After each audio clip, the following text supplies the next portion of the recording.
The Sal Sirchia Show, the mayor of rock and roll.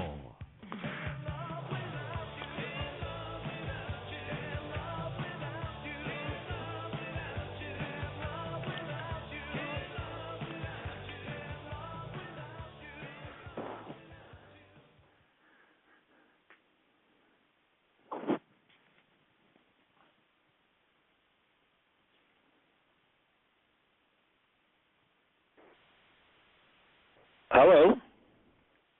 Hello. Hello. Hello. Anybody there? Hello. Yeah. Okay. Well, wait a minute now. I thought I lost you there for a second. We got this week. We got brother Richard Sirgiovanni. See, I got thrown off there because I thought I lost everybody. Richard Sirgiovanni, who has been involved in the Long Island and New York music scene and arts for like quite a long time, and he developed the Grimps 3 years ago, combined his two passions, which were cartoons and rock and roll. He decided to develop this idea as a kids animated TV show, and I love that stuff because I grew up with the Beatles and the Jackson 5, had, Donnie. I used to watch all those cartoons in the 60s, and I think the world needs that again. So let's have a big hand for my friend, brother Richard Sirgiovanni.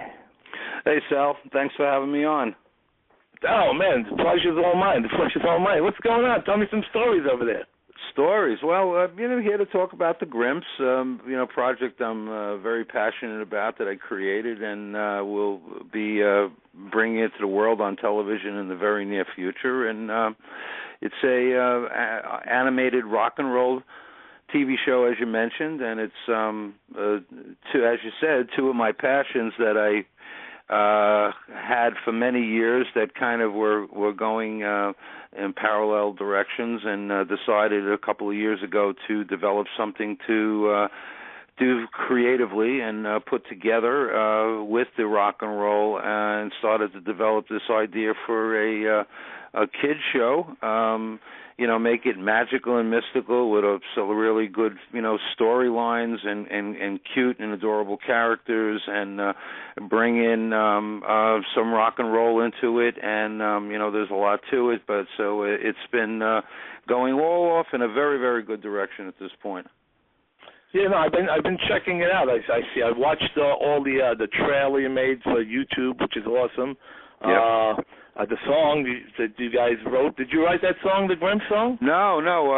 The theme song called "We're the Grimps" was written for me by Ron Dante and Freddie Cannon, and they are tied into the music world. Ironically, Ron Dante, some people might remember the Archie's comic with the song "Sugar Sugar" that was a massive hit in the past. Ron was the voice of the Archies, and Freddie Cannon had a slew of hits in the 60s, like Palisades Parks and other things. And they collaborated together and wrote the song for me when I started to get into the music element of this project. But I had a lot of really good songs that were forwarded to me, but that one, hands down, just was something that I loved. It was catchy and introduced the characters by name, and so we have a really, really great theme song, behind our show idea. Yeah, no, it's a good song, too, but I played it quite a few times, and everything about it is great. I mean, the whole concept, I think the world hasn't had this kind of a show in a long time. I mean, in the 60s, we had the Beatle cartoons, and I remember seeing the Jackson 5 cartoons, and the Osmond Brothers cartoons. But the great thing about the Grimps is it's not a cartoon of a real band. I mean, the Beatles were a real band, Jackson 5 were a real group. So this is something you made up yourself with a whole bunch of... Yeah, well, you know what it was is I wanted it to, and I'm seeing signs of it already with my social media, with the fan base coming from around the world, and from 7 years old to 70 years old. But as I said earlier, I wanted to develop a cartoon that was interesting to children and had good messages and had a very good storyline to it. But I also wanted to do something that was reminiscent of what was done about almost 50 years ago when the Monkees did a TV show, which was basically a spoof on Beatlemania. But what they ended up doing is they had some of the best unknown songwriters at the time and wrote original music and produced some of the biggest hits of its era and of its time. So in my planning here, one of the intentions is to really do create the Grimps as a legitimate rock and roll band with good original music and present it just by a cartoon band. And yeah, the Jackson 5 cartoons and the Beatle cartoons, they were all great, and they were, animation that was made to follow up on a phenomenon that was going on at the time of some real people. And this is some sort of opposite way. We're creating a fictitious band, and in the recording studio, we're going to present them as, something real. So I'm trying to do something that was hasn't been done yet, and it's really, really, getting a little bit of traction and a buzz to it so far. Yeah, and you know what? You're right. It hasn't been done yet because, like you said, it's completely opposite. The cool thing about it is that usually it's the humans that created a cartoon. On your end, it could be the cartoon that creates the humans. Exactly. The cartoon, I think it should definitely be on either cable TV or either in a regular, channel on like NBC or Channel 4. Well, we're open for that. Yeah, we're going to be looking for that very soon.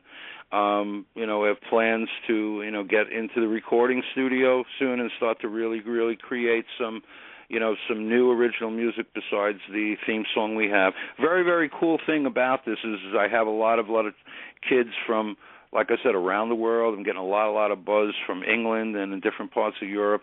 But what I'm finding and what was really, really encouraging was that I started to get contacted by a lot of very, very influential people in the music business that said, hey, you know what, I see what you're doing, I get it, I like it, I'd like to be part of it, And I've had some interest by a couple of very, very big producers in the music business, such as Jack Douglas, works with Aerosmith and worked with John Lennon, or John Boylan, that worked with the Eagles, and Linda Ronstadt and Charlie Daniels, and Ron Dante himself also, has worked with Pat Benatar. And the other cool thing was I started getting contacted by, guys like Todd Rundgren and Bill Wyman and Eric Burden and Peter Noon and Keith Emerson from Emerson, Lake and Palmer, interested in saying, this is, real cool. Can I do a voice? Can I do a little of this? Can I do that? And what was fun about that was that here were people that I admire their talents, and I remember sitting in Madison Square Garden and watched them playing to sold-out crowds, and now they want to get involved. So it's kind of like a tribute to rock and roll also, and some of our characters are named after that. I can go into that into detail. So it's been, really, really interesting putting this together, and we're on our way. So it's been a lot of fun with that. Yeah, definitely on your way. Especially you mentioned places like England and Europe and all that. They love stuff like that. America's a little harder, but I think once it took off, it will take off big time. It's just a matter of lighting the fuse, I think so. And like you said, you got Jack Douglas. Now you also mentioned Jack Douglas. He also Jack Douglas. For those people who don't know Jack Douglas, he produced John Lennon's Double Fantasy. He also discovered Cheap Trick as one of the things you didn't, not that you left out, but there's so much stuff that he's done, it's very easy to forget. Oh, yeah. Jack's resume is endless. How could I have forgotten Cheap Trick? A classic album, with the songs like Surrender and things like that.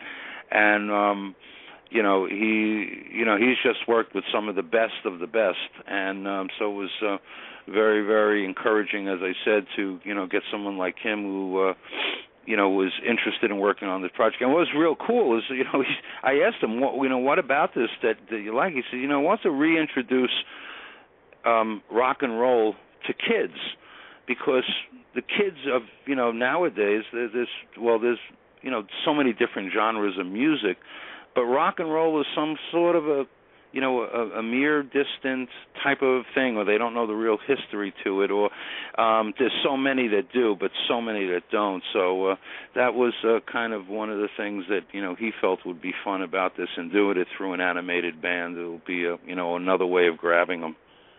Yeah, it's very, very colorful too. The way you created the characters, it's so everybody's got like different color hair, and it's very colorful. And I like the whole thing about like they lived 500 years ago. They were cursed by the evil Spectar. Well, I needed to. I didn't want to just do a cartoon about an animated rock and roll band, because that's been done before, and it's been done. And I don't want to put down things that have been successful, because I'm not. But Josie and the Pussycats, or even the Archies and things like that. But it was just like But in this one, I said there has to be more than they're just a rock and roll band. So, there's a concept here that they lived 500 years ago, and then there's a whole storyline that, an evil wizard cursed them and turned them into these monsters, and then their wizard turns them back to a temporary spell that changes them back to humans, but only from sunset to sunrise. Sunset to sunrise, so they can, surface now as a rock and roll band. But the show takes place in present time, but that's their backstory. It's kind of like, what made Bruce Wayne into Batman. And there's a lot of fun history to this show, because they time travel and they go into the past, and because they're around for 500 years, they saw music change, and they saw it change from Beethoven, right up to today's world, and almost a little bit of that Forrest Gump thing. They actually had a influence of how music changed, even though the world didn't know that. So there's a lot of fun things we're going to do, and more importantly, there's a lot of good messages and positive messages that are going to come out of it. I think that a lot of the kids don't have the heroes now, and I'm not going to be getting preachy, but at the same time, there's a lot of good messages that I don't see coming out of some children's programming, and I intend on try to do that in a fun and entertaining way. Yeah, and then by night they're four like cool, charming dudes, right?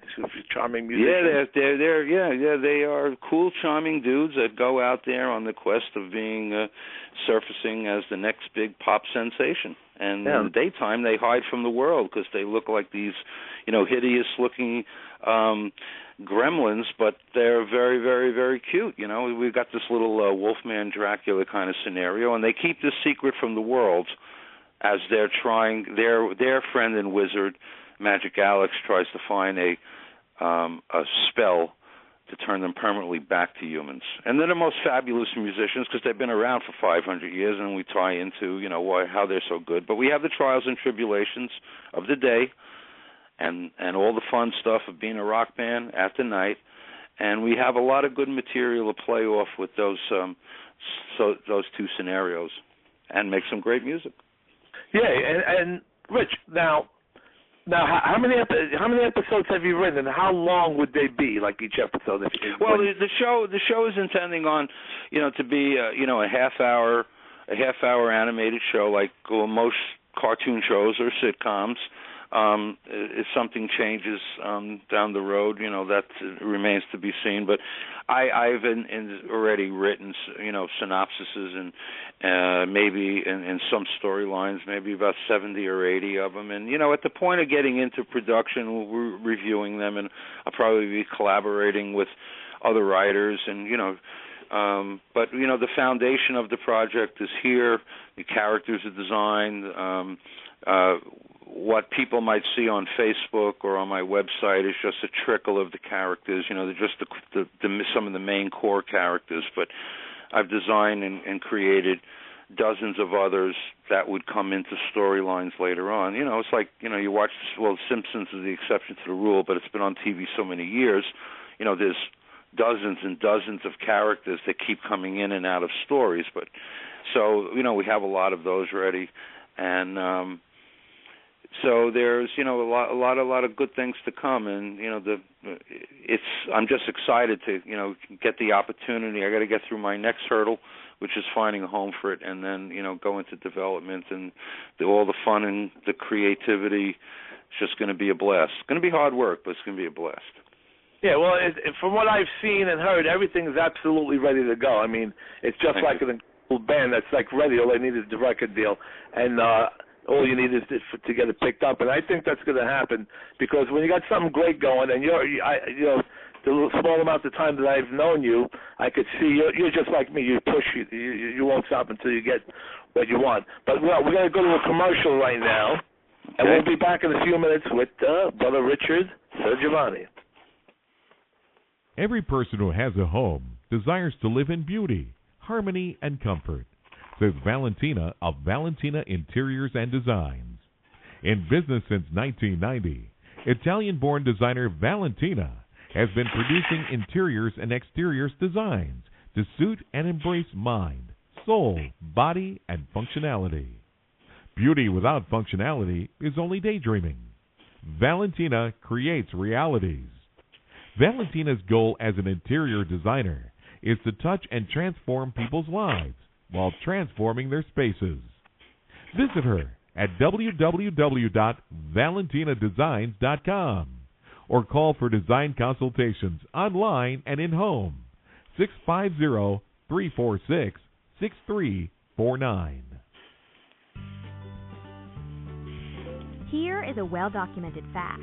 Humans spend approximately 33% of life in bed. That's a good reason to consider bringing your bed into the 21st century with Function All Linens. They'll change your bedtime forever. Designed for every kind of bedtime you can imagine, these fun and functional bed sheets have his and her side pockets that hold pretty much everything but the kitchen sink. The pockets allow you to have your cell phone, iPad, remotes, and anything else you need within your fingertips' reach at all times. No more cluttered nightstands. No more fumbling around in the dark. Simply reach for your pocket. Experience the affordable comfort and pure luxury that only Function All Linens can offer. For more information or to order, visit functionall-linens.com or beddazzle.com. And we're back with my guest, Richard Sirgiovanni, who is the creator of the TV animated show called The Grimps, a rock and roll cartoon which is all ready to go and just needs to be picked up by NBC so we could watch it on Thursday nights or Saturday nights at 8 p.m. or 9 p.m. like we did back in the old days. And Brother Rich, you're back. All right, thanks. The NBC would be nice. I'll let you know. You'll be the first to know. That sounds cool. Absolutely. And I believe, from everything I've watched and read and the pictures, all the stuff you have, it's so ready to go. I mean, it's just the package is all there. It's all ready. There's no doubt about that. We're ready. We are. Everything is super duper professional as far as I'm concerned. Thank you. Well, it's as I said earlier in the first part, it really is a passion. Two of the most interesting and fun things for me is music, especially rock and roll, and creating storytelling and drawing. And I brought these two things together, and my just love of the music that I grew up with in the in the little kid in the 60s and in the 70s, and listening and seeing the excitement of things like Beatlemania and following music through the 70s. And also I'm of the age that I was really, and probably like you, Sal, you'll remember this, so we are, the first generation to grow up on watching cartoons on television, and that's why I think so many of the adults and the grandparents like this today, because it's a retro, nostalgic feel, even though it is something new and fresh, and they're turning their kids onto it, and I really think that it's time for something like this. And, I'm really excited about, the tie-in with the tribute to rock and roll and to all the heroes, and really just trying to put a smile on some kids' faces and people's faces with something like this, and you get to the opportunity to do that, that's a great thing. And I've been doing this for a long time, and it's just something that I keep doing it, but it's all come together for me with the Grimps right now. So I think people are gonna see it soon, and it's going to be a lot of fun. And I think it's going to be enjoyable. Yeah, and also a great album could come out of this as well. To be a soundtrack album with 10 of the Grimps' greatest hits, and not just like in the old days. They had soundtrack albums for like all the movies, and this would have a soundtrack album of the cartoon. And the great thing about it as well is for nowadays, the kids. A lot of kids, not like in the old days where kids saw a band play even as cartoons and they wanted to learn how to play guitar and they wanted to learn how to play drums and bass and sing. Nowadays, 90% of the kids these days, they record, they don't even play instruments. They do everything right on the computer. Yeah, absolutely right. Absolutely right. And a show like this could make the kids want to, pick up the guitar and learn how to play like a real musician. Not that there's anything wrong with creating music the other way, but to really, really get on an instrument and learn how to play it is so much different. I could say that because I'm a musician myself, and there's a big difference than, you sit down and write a song with a real guitar in your hand or a bass or a keyboard, then, fooling around with some sounds you get on a computer. Yeah, you're absolutely right. There's nothing wrong with the technology and how it enhances music, but and I think kids growing up not knowing a lot of things of the way things used to be don't know any different. But music is music. There's nothing purer than an acoustic guitar or a piano.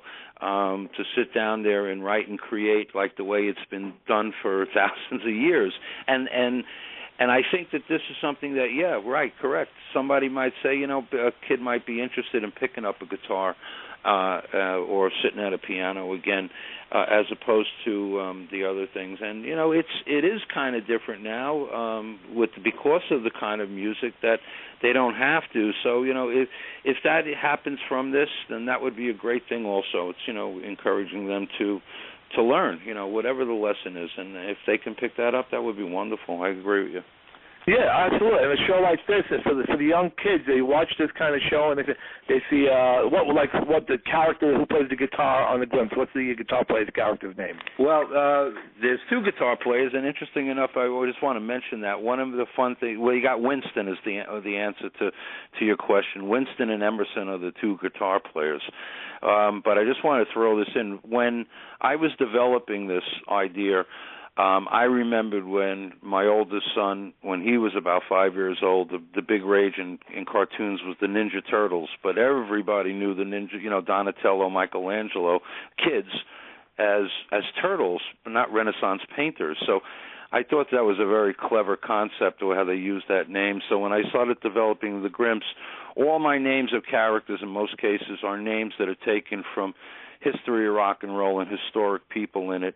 And not that the kids will know or care, it didn't. It's just a fun little thing in there. And, in the Grimps themselves, you got Winston, which is John Lennon's middle name, and Emerson, who's, Emerson, Lake and Palmer, Keith Emerson, I should say, and Mooney on drums, which is from Keith Moon of The Who, and Mac for Paul McCartney, and then all the other characters come from all different types of eras and names from rock and roll, and some people pick up on it, some might not.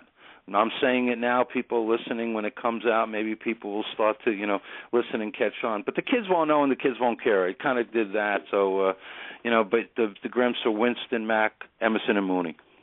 Yeah, and the funny thing is, good thing. I'm glad that you came out and said that because I didn't even know that, and that's such a cool thing for like a trivia thing. It's like I didn't even know Winston. That's right. John Lennon's like what? John Winston Lennon. Well, before it became John Ono Lennon, but right, John Winston Lennon. On your thing as Mooney, I never thought of Keith Moon. You got me good on that one. Yeah, Moon the Loon, the crazy man of rock and roll. Right, and you'll get a kid, kids will start watching the show and say, "Oh, Mom, I want a guitar. I want to be just like, Winston, Right, or yeah. Or to play the drums. I want to be like Mooney."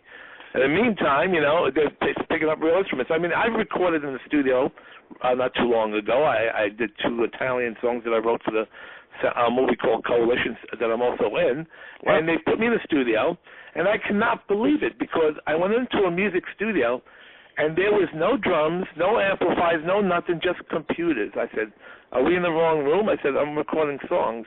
I said, no, this is how we record these days. I said, I have nobody playing music? Nobody's playing anything? I know that there's something wrong with that. I know what you mean. I was like, oh, my God, what happened? I mean, 20 years ago, I recorded this well, and I was in the studio, and we had producers and drums in there, and amplifiers. Well, that's just it right now. You got a good equipment, good studio, even a good producer thing. We don't need a drummer. We got as many drum tracks here as we don't. But there's something.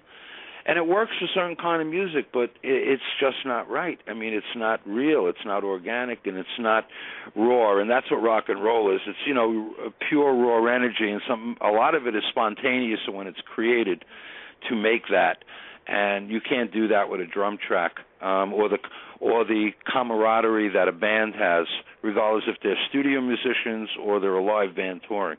And so you're right. I mean, there's something wrong with that, as far as where is all that stuff? Now, we got the Grimps theme song, and I want to play that in a minute. But before we play it, now, everybody on that recording is real musicians. Everything on the song is real, right? There's it's organic. Guitars, keyboards, bass, and drums, and 3 or 4 singers. So it's the way music should be. All right, you know what? How about we play that song? Because I'm in the mood for hearing it anyway. Cool. Here goes the theme song for the Grimps, folks. Enjoy. Winston Mac, Emerson, Mooney, clap your hands. Everybody sing. Winston Mac, Emerson, Mooney, clap your hands. Everybody shout. We're the Grimps, we're the band, playing where we can. We're the Grimps, we're the band, playing one night stand. Come along and sing our song. We're gonna rock it all night long. Here we come, we're on the move. Now come on, let's go. It's time for fun. Here we come, we're in the groove. Now come on, let's go. Calling everyone. We're the Grimps, we're the band. Coming to your town. We're the Grimps, we're the band. You can't keep a good band down. Come along and sing our song. We're gonna rock it all night long. We're the Grimps.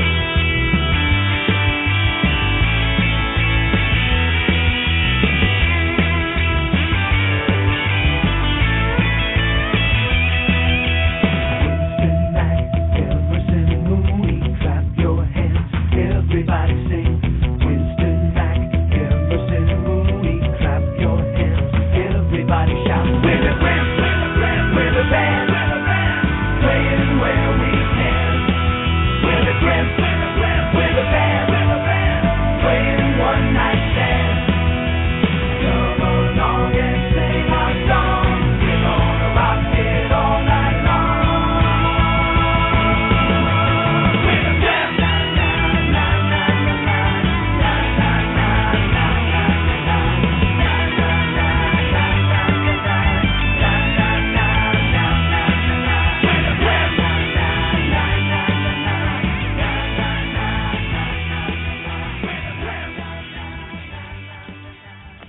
Oh, yeah, baby. That's good. I like that. It's so catchy.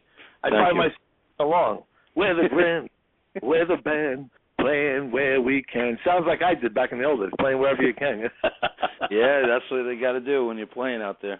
Thank you on that. Good song. That song would be a hit, man. I mean, it kind of reminds me. You remember when Friends had that song by the Rembrandts?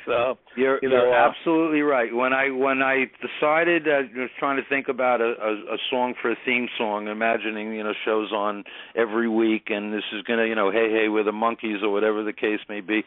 Friends was exactly the analogy that I kind of put out there to the people that were sending in demos, because I wanted something upbeat, peppy like that, memorable, good hooks, and you're right on target with that one. So I think people will like it. It's getting good airplay in a lot of stations in England right now, and so the song is taking on a little bit of a life of its own already.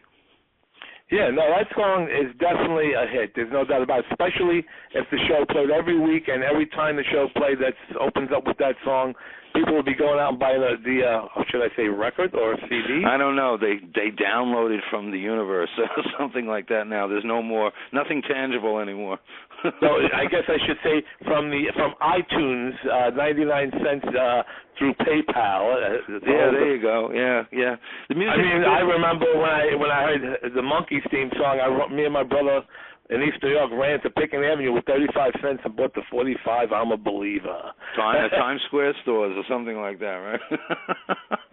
Did the same thing. Yeah, that's the funny thing about where the music business went now. In the 70s it was all, album orientated, but the way music is now, most people it's almost going to buy 45s again, because people just are downloading songs individually and picking that. So it's it went full cycle again. So I think it's real interesting what we've seen in our time in the music business. And a lot of things, there's still a lot of, if you go to certain stores, I see they're putting out a lot of vinyl again because, it's a crazy world. Every 20, 30 years, people think it's something new and just recycling. I remember a couple of years back when bell bottoms came back, they thought that was new. That was things we did in the 70s. I see people wearing bell bottoms. I said, look at this.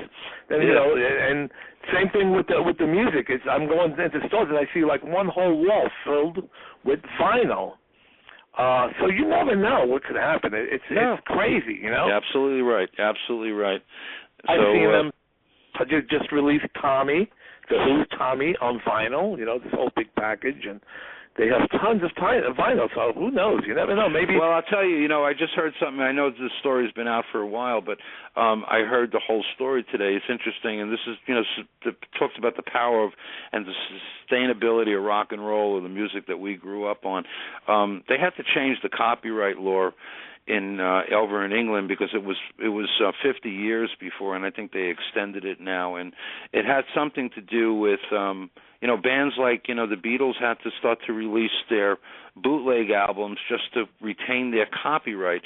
In the past, nobody would ever think that somebody's music would still want to be listened to 50 years later. It usually would just go off into another music style and long forgotten. But rock and roll, or the music from the days of Elvis up till now, and so much of it that was from the 50s, 60s, 70s, and is so it takes on a life of its own that it's going to live for a long time, and it's one of the few types of music that I can think of. You go back on music history, that you can tie into multiple generations all enjoying the same thing. So it's a powerful medium that we live through, and I think it has a long way to keep going, and bands like the Beatles music and things like that will be around way after them. So very cool.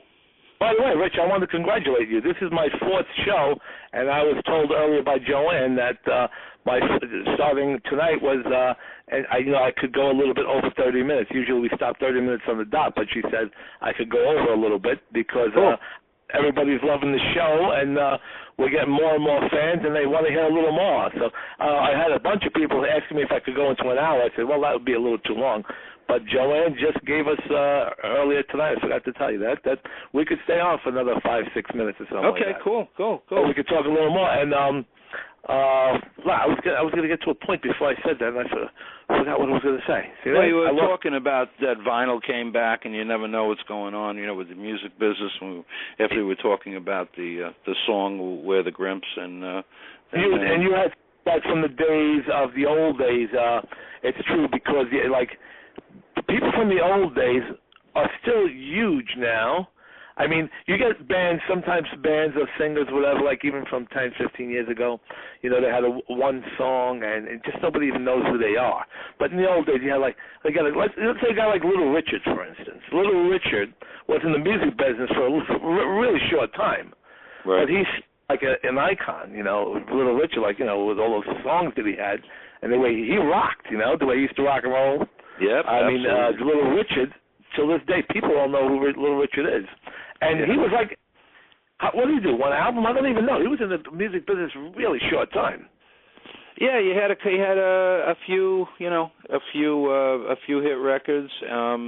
I think it was because he was at the infancy of rock and roll, influenced people like the Beatles and everybody who came after that, because he was unique and but it's true. I mean, his body of work is nothing compared to some other people that have been around for a long time, but it's true. It's maybe an album, a couple of singles. I don't really know. Yeah, and in those days, man, nobody. I mean, I remember him on an interview saying, I mean, they were getting like a half a cent per record. Who ever heard of cutting a penny in half? I've never heard of anybody taking a penny and cutting it in half. That's what they were getting, a half a cent per sale. Yeah, a lot of those guys, they didn't, I guess they made okay money for themselves at the time, but in looking at how what a band makes now or has made in tours and sponsorships, I mean, those guys got nothing. I mean, Chuck Berry used to drive up to a gig in his own car with a suitcase. He had a backup band at whatever city he went into. He walked in, he had a briefcase, he got paid first, he just went up, plugged in, and then did the gig and left. And that was the way they did, got paid and did music at that time. And it was a lot simpler in those days, but it's been a fun era of music and really, really, really great stuff that I'm happy to have lived through and seen and heard and be able to share with my own kids who, listen to what they have on their phone or iPod or whatever you call it now. And it's new stuff, but it's a lot of the old stuff too, Oh, yeah. I'm a fan of all kind of music. I like everything. To me, I'm into great songs. I don't care if it's country or rock or reggae or blues. As long as the song is really good, man, it catches. Even if it's a different language, as long as it's got a strong melody, I like it. Absolutely. I mean, look, you got Billy Joel. He's coming back. He's doing a franchise at Madison Square Garden. He's selling out. He's doing one concert every month, and he almost has all of 2014 sold out already. I mean, it's good music is always wanted to listen to. So it'll last way past all of us. And I was talking to someone about that earlier tonight, about the whole Billy Joel thing. And you heard, this is the first time I'm hearing it. He sold out all the shows that are lined up for the...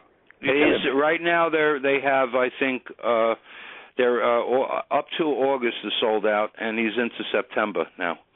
And every time he sells out 1 month, they're opening up on sale tickets for the next month, and already into September. So. Of 2014, so not too much longer. He'll have the whole year sold out. Once a month, different concept. The way they used to tour, but they're all getting a little older, so it's a smart way, and you get to still gig and spread your music out. So it's an interesting way, and it keeps their music alive. Yeah, I got to get in touch with him, tell him to put me on the guest list. He always does. I've met Billy Joel a couple of times, actually, when Billy Joel was working with Julian Lennon. He played piano on Julian Lennon's second album, a song called Want Your Body. I don't know if you have that album. Julian Lennon's second album. You're on the album? Oh, I gotta check that out. Okay. Yeah, Billy Joel played the piano, and Julian did like an a cappella singing with just the piano. It's a great song. And they both came down to the club, and I was hanging out with, it was me, Steve Thompson, Julian Lennon, and Billy Joel sitting at the table together. And Billy Joel just loves pinching my cheeks. He just loves the Italian culture. He kept pinching my cheeks. I said, I think the whole Italian culture was based around that big album for him that really made him in what was that, around 76 and all that, The Stranger, right? That's with the whole he loved Little Italy, and matter of fact, that song, he was on an interview, he said that song, Bottle of Red, Bottle of White, came from a waiter who came up to him in a restaurant in Little Italy, and he said to Billy Joel, bottle of red or bottle of white? And Billy Joel said, thank you. And he said, I went home and said, bottle of red, bottle of white, whatever gets your appetite. So that's a true story, believe it or not. Well, give him a call. They still have a lot of tickets on there. I'm sure he'll get you in. That's cool. That's a fun story. I'm the mayor of rock and roll. I got to be on the VIP list, man. Wow. Anyway, cool. You know what we're going to do? We're going to wrap the show up. We got about another minute. So let me hear a few more things that's happening with the show, and then we'll call it a night. Well, like I said, we're already 2014. We're expecting a lot of, good news and good things to start for the Grimps, and and get us past the the materials that most people have been seeing now. And really appreciate the opportunity to speak with you. You're a new friend. This has been a lot of fun, and giving me the opportunity to talk about the project. And whoever's listening, I should say, if you don't know about the Grimps yet, or we haven't seen our work, visit us on Facebook. We have a fan page, and there'll be a lot more to come. And thank you very much, Sal. Yeah, the great thing about this, Rich, it's internet radio, which is not AM or FM, which I'm not knocking AM or FM, but AM or FM is in New York, and if you drive too far, you lose your connection. But internet radio is worldwide. So right now people are hearing about it in California, Italy, London, you name it, man, they're hearing it. So that's the good thing about it. Hopefully we got 100,000 people listening worldwide, and 100,000 people probably know about the Grimps after tonight. That'd be great. Thank you, Brother Rich. You're the man, and this has been the Sal Sirchia Show. Cheers, folks. Thank you. Thank you for listening. This has been a Mathis Media Hub production.